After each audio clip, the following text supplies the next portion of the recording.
I've always just known him from Ninja Turtles. So when I saw that IDW was doing a new series, I had to get onto that. And like I said, this is Stan Saki. He's Stan Stacky. Sorry, he does both the writing and the drawing. And this is actually the second story arc now in the series. The first three was its own arc, and this is completing the second arc called The Hero. And he's kind of taken. He's met with this girl who's an author, but her husband is a samurai and doesn't like that she's become real famous and more famous than him. He's got his own fame as a samurai, but she's got her fame as an author, and he doesn't like that, and he wants her to stop. And so she's kind of out on a walk, and Usagi is kind of walking along and protecting her. There's people that want to, because she is rich. They want to rob her and stuff, and he's protected her. And the ending to this one is kind of bittersweet. That's all the spoiling I'm gonna give for you right now, but it kind of made me think like, what?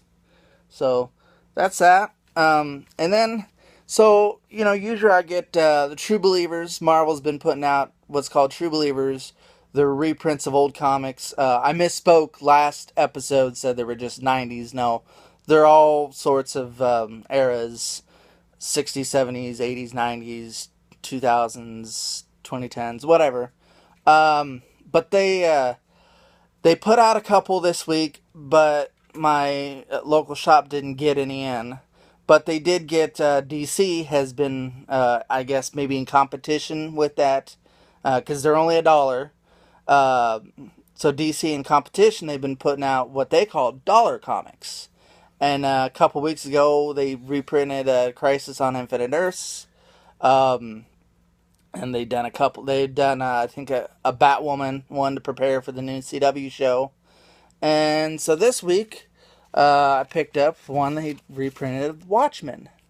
Classic story by Alan Moore. Dave Gibbons did the art. I've never read the comics. I've only watched the movie. I love the movie. And so reading this, I was surprised to learn that the movie followed along really close to the story in the comic, and I was really pleased with that. So that's what I got there is Watchmen. And then so that concludes what I got in my haul this week. Last week, was a pretty big haul, and I said this week was going to be a lot smaller, and I'm glad I got them all read up in a day. But also the other day I went around town. They got these what they're called free little libraries. And what people will do is they'll take some books and they'll put them in there and they'll exchange for their own books. Or, exchange for books that are in there. So I had some books to donate and I went around town and donated to them. And I picked out the books that I wanted. And there's one that had like a big stack of comics. Big stack, as you can see.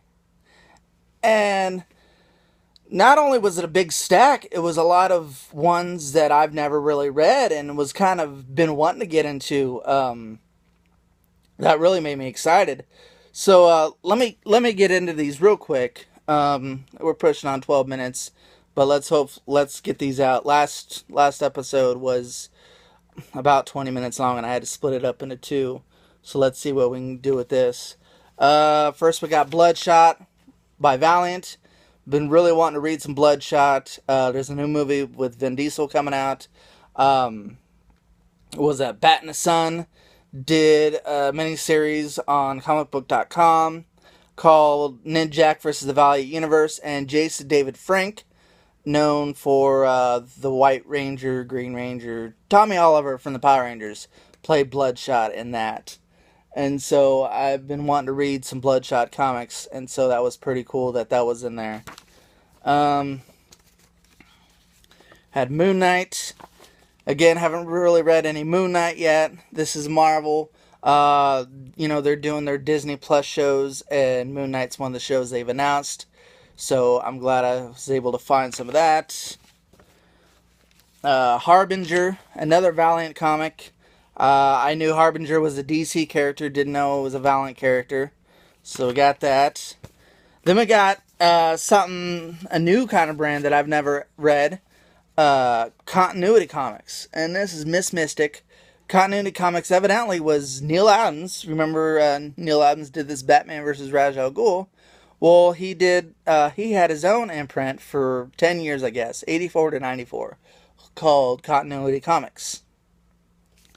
And then, whenever I find old comics, I'm always finding some Image comics. But not really the Image comics that I want to find. I want to find some Savage Dragon, some Max, some Wildcats.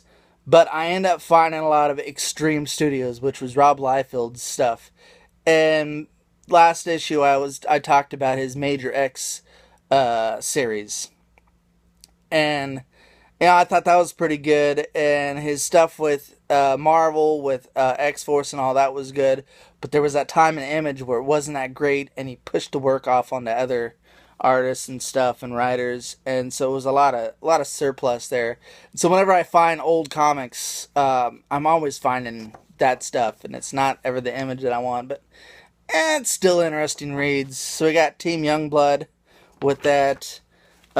Supreme was another one. This series ended up getting good when Alan Moore wrote for it. But this isn't an Alan Moore issue. We got another Valiant, Eternal Warriors. Another Valiant, Solar, Man of the Atom. Another Extreme Studios, Bloodstrike. Another Continuity Comics, Saint-Marie. And see, the Continuity Comics, it's got like this matte finish cardstock cover, which is interesting. I've never really seen any comics like that. Got another Moon Knight. Then we got another Image. This is called The Deadly Duo, but it's got Maul from the Wildcats. So that was really neat. I'm glad I was able to find that. I don't know who these other characters are. But I guess I'll find out once I read it. Then we got here Marvel Fanfare, which this looked pretty interesting. I haven't read it yet, but as you can see there, that's Doctor Strange, but as a gunslinger. So we'll see what that turns out to be. And he's fighting some kind of werewolf creature there, and he's got a pistol. But I mean that, like I said, he's a gunslinger. And then we got Steel from DC. And Steel, he was a Superman supporting character. I think he came around with the death of Superman, where Doomsday had killed him. And then there was the rise of the Superman afterwards. All these different characters that were coming to be substitutes of Superman. Steel was one of them. And in the 90s, they made a movie starring Shaq. And so that's what we got there. So, that's what I got for you this week. Don't have any reviews on this yet from Soda and Telepass, but you can check out my others there. SodaandTelepass.com. Check out my articles I've been writing for ScreenGeek.net. And as always, please check out my books, Hostage 100 and Full Steam Ahead. And until next time, this has been Comic Book Days.